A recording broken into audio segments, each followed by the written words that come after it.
Thank you so much for taking the time today. How are you? Okay, no worries. Yes.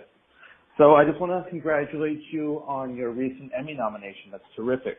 Oh, thank you. Yes. And I had a question for you. How does it feel to have two huge blockbuster films in the theater at the same time? Well, it feels good. Yeah, it's fairly unusual. And to be honest, it would seem if you looked at when they came out in theaters, you'd probably think, be forgiven for thinking that I was working on two movies at once in the spring, early summer. But actually, I wasn't. The Meg we recorded in Vienna, actually, in Austria. I nearly said Australia. Why did I say that? Oh, I recorded another film in Australia recently, yes. But it wasn't this. No, I recorded the Meg in Vienna in Austria towards the end of last year. So, yeah, we finished the film, put it in the can, and then it came out. So, but Equalizer 2, yeah, I was working up until 3 weeks before its release date. But, yeah, no, it's great to have two movies that people seem to want to go and see in the summer. I don't think I've had that before. Well, great. What attracted you to both films? The Equalizer, I did the original with Antoine Fuqua, and he only had to ask. I didn't think twice about it. The thing is that we have a bit of a relationship. Many years ago, it might be 1997 or something, when I first come to America, and I was working under Hans Zimmer at his laboratory. That was Media Ventures at the time, right? Yes, it was. Right. But I think it was the first action film that I was asked to do, aside from working from Hans. And I was kind of surprised to get a call. I had not met Antoine Fuqua before.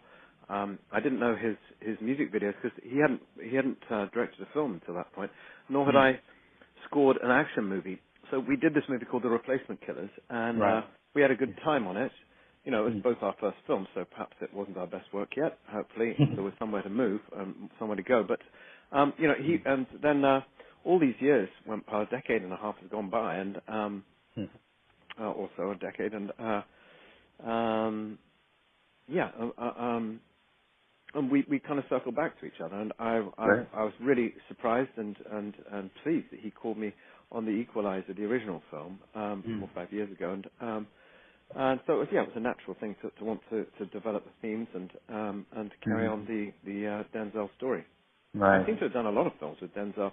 As a film composer, you spend a lot of time in a darkened room looking at the pictures in front of you, trying to find inspiration. And I never get bored of watching Denzel.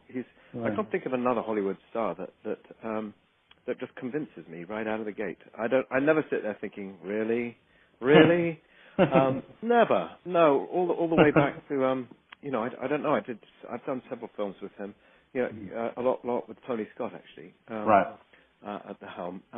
So it was really great that since Tony's passing that I managed to hook up with a director who also obviously loves working with Denzel Washington. That's great. Now the Meg was a completely different scenario because I'd never worked on Untitled Chapter before.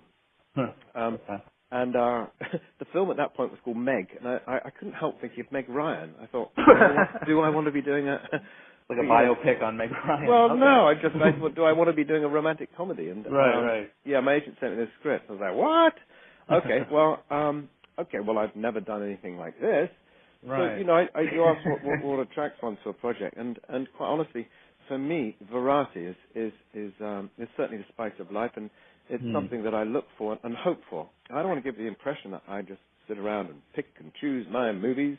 Right. I'm Harry Gregson-Williams, not John Williams. No. Obviously, if it comes across my desk, if I'm lucky enough to get an interview, and that's how these things go. I don't know, and you never know exactly who the director's seeing.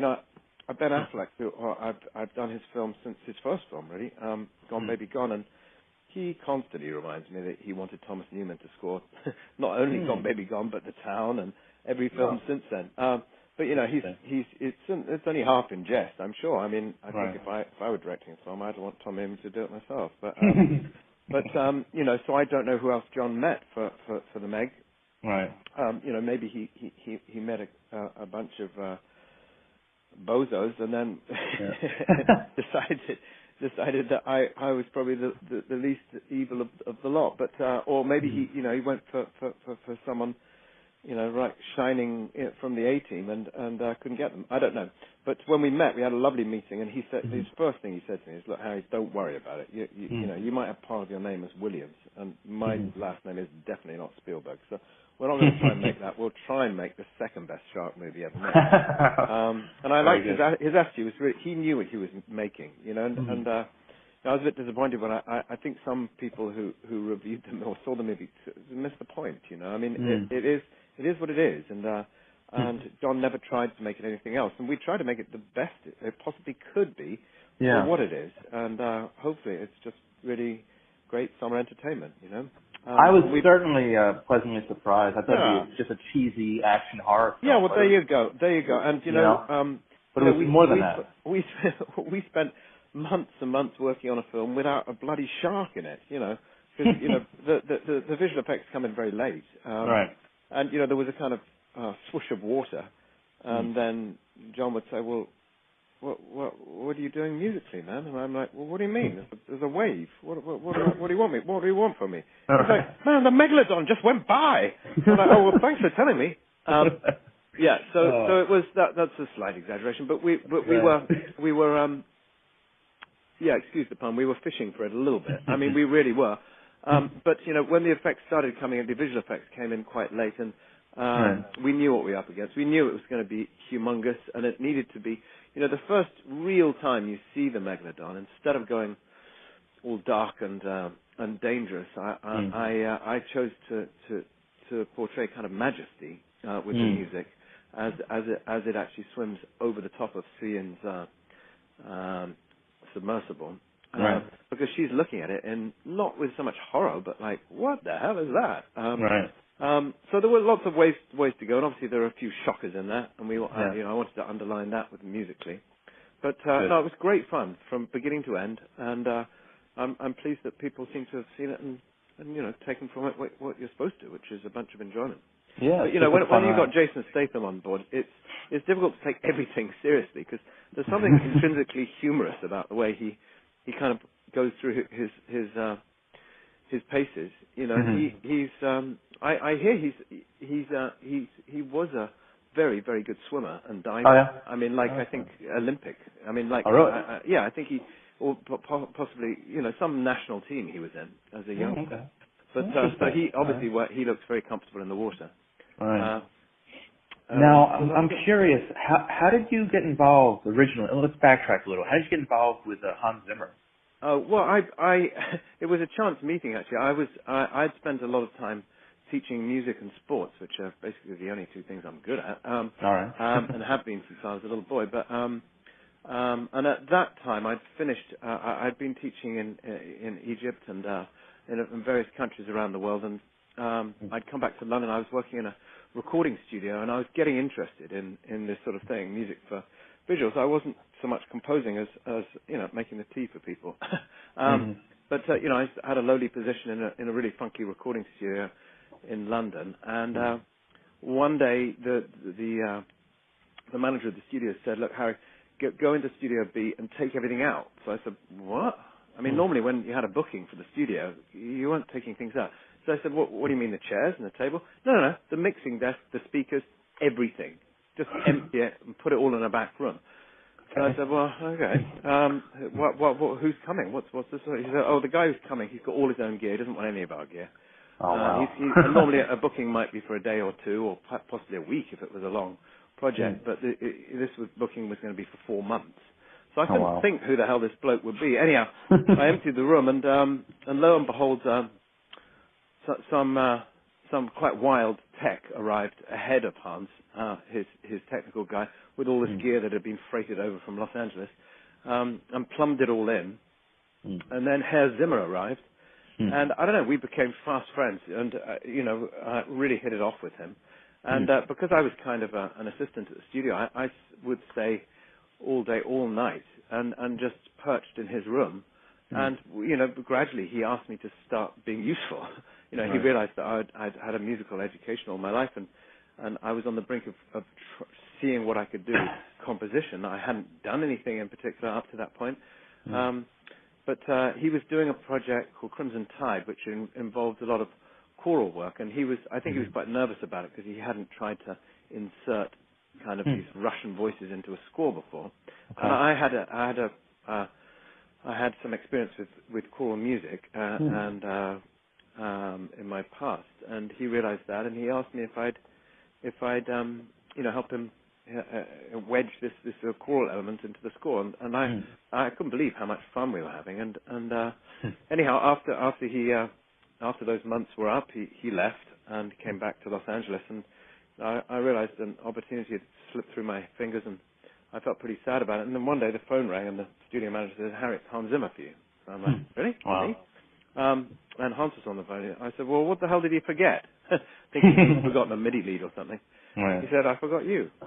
You should come. Yeah, get on a plane, get a one-way ticket." And back before 9/11, you could do that stuff. Right. So I got a one-way ticket, and I became his musical assistant. And back in those days, there was only one position at his place for musical assistant, and the one that he had for the previous 5 years, Nick Smith, who became a very good friend of mine, was a good friend of Hans. It was kind of graduating, if you will. It was time for him to spread his wings and do his own stuff. So there was a vacancy. It sounds like it was never really treated like that. So I came over without much expectation and wondering whether this would work out or what it was going to be like. And things went from one place to another. And then you started work on The Whole Wide World? I did. Within a year, I met a director who clearly wanted Hans to compose the score for his little tiny movie. But Hans wasn't going to have that, and he was magnanimous enough to say, "Well, tell you what, why don't I suggest you?" So I said, "Well, go on then, go on, show me." He said, "Well, the credit will probably have to be music by Hans Zimmer and Harry Gregson-Williams." So I'm like, "Man, I don't mind sharing a credit with you." Besides, my name's going to be 30 foot across to yours. So that was great, and the film got into Sundance, and we all went off to Sundance, and I was bitten by the bug then. There was no stopping me, really. And it looks like right after that you did The Rock, which is actually my favorite Zimmer score of all time. The more accurately, that was Nick Lenny's sort of outgoing film, and it was Michael Bay and Jerry Bruckheimer. It was a piece of work, and I would imagine, I don't know this for a fact, that Jerry and Michael probably were hoping Hans would do the score. But Hans, I think, was weaning himself off such movies. Was he more of a producer then? Yeah, Hans was there and was there in case Nick, tripped up and needed helping up. And Hans did write a couple of the themes, and Nick did the lion's share of the work, and I was in a back room somewhere experimenting with this sort of music, really. Cool. I contributed a bit, but it wasn't my film. I was really lucky. I mean, having met Jerry Bruckheimer on that film, and Michael, I went on to do Armageddon with Trevor Rabin, and I don't know, several pictures, big pictures with Jerry Bruckheimer. Later, on my Enemy of the State has one of my favorite themes of all time, by the way. Really? I love that. Yeah, the main title sequence is beautiful. Yeah, that's Trevor. That is Trevor Rabin. Oh, 100% Trev. Yeah. With a but your name is on the CD. Oh yeah, no. I mean that particular piece of music is Trev. Yeah. Oh, okay. Yeah. Oh yeah. Just like I could tell you probably the best piece of music in Chicken Run is by John Powell, not by me. But was that Building the Crate? That is, yeah. Oh, okay. Now speaking of John Powell, it's been 17 years since Shrek was released. Why have you not worked with him since then? Well, no. I mean, we were never destined to work together.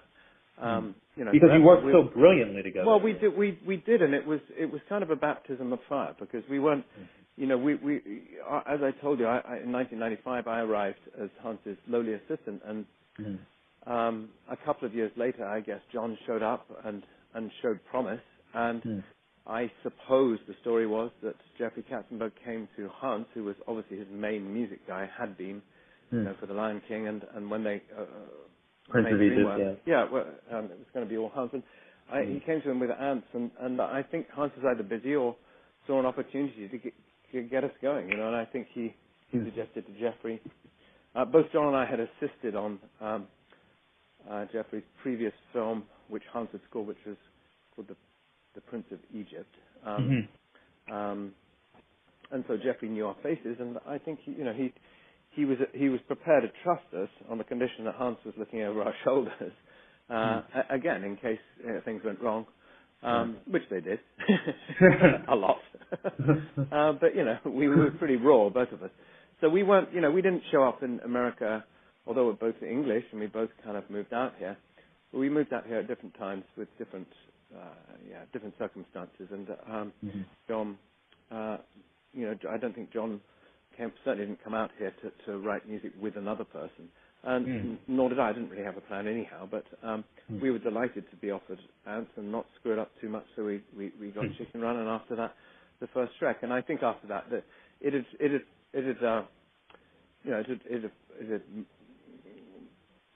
flowed through the course that it was going to flow through, and John went off and did all his Bourne identities, which gave him a distinct identity, and I went off and worked with Tony Scott a lot, and carried on with DreamWorks, actually. And it was some years later that John circled back, or DreamWorks circled back to John.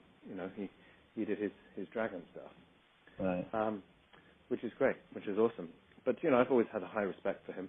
But we weren't a partnership made in heaven. We were put together and did the best we could. But I think both of us look back on it as an interesting, happy time that we wouldn't change for anything. Would you work with John again in the future? Yeah, I would. Yeah, in a heartbeat. Are there any immediate plans? No, because as far as I can see, the guy's semi-retired, and one would have to find the right project. It would just have to be the right project, the right timing. I don't know what his commitments are. I'm sure he doesn't know what mine are. We stay in touch, but when we're not constantly in each other's pockets. So, but yeah, no, I would. But there are lots of things at play there. As I say, primarily finding the project that would power Gregson-Williams would have to be quite an odd one, probably. Right. But, I love it. Yeah, believe me, if it crops up, I think I'd definitely go for it. Now, who wrote the Escape from the Dragon cue? I don't even know which cue you're talking about. From the first Shrek. Tracks, for Christ's sake. I've done a ton of tracks. The first one. Oh, I don't know. You have to ask me on that. Okay. Probably both of us. We did quite a lot of co-writing on it. I see. Okay. So, who are some of your musical influences? Well, strangely, as I touched on earlier, I as a small boy, I was packed off to a boarding school in Cambridge in England, where I was able to read music pretty much better than I could read words by the time I was 7 or 8. I had a really concise and amazing classical music education. And part of what I did then was to sing with a choir that toured the world constantly and made many records. And they sang a lot of English composers. And when I think of those, if I mention them to you, I don't think you're going to know them because they're quite no. Yeah. But people like Herbert Howells and Stanford and Hubert Parry. These sort of things are kind of logged in my mind, never to disappear really. Just the harmonies and the way that music touched me. So those are my early influences. And I suppose later on, one of the first scores I